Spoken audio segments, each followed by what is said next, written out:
Anak, may pasalubong si nanay. Ano yun, nanay? Siyempre, ang paborito mong sungkay. Nanay, paborito ko yan.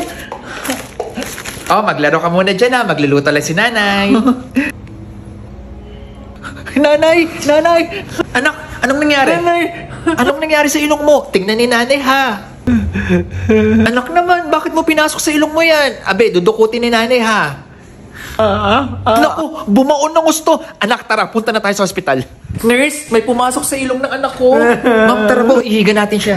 Nurse, naglalaro lang siya ng sungka. Sabay, hindi ko ba alam bakit niya nilagay sa ilong niya yung shell? Ilang taon na po ang anak niyo? 2 years old, nurse. Naku, ma'am, sa mga ganyang edad kasi ay iniiwasan natin ang magbigay ng anumang laruan o mga bagay na may maliliit na parte dahil napaka-curious po nila at may chance talaga na mailagay nila ito sa kanilang ilong o bibig. Ay, ganun ba yun, nurse? Opo, ma'am. Doc, may pasyente tayo, 2-year-old male with foreign body po sa right nostril. Baby, wag mo nang gagalaw ha. Ang lalim na masyado. Misis, mukhang sinuksok talaga to na anak nyo ng gusto. Tatawag po tayo ng ENT doctor ngayon dahil sila po ang eksperto sa pagtanggal ng foreign body sa ilong. Okay po, Doc. Oh, baby, wag malikot ha. Mabilis lang to. Pakihawakan ng gusto ha. Okay po, Doc. Have two hands, the left and the right. Okay, please lang. Ito, nakita ko na. Okay.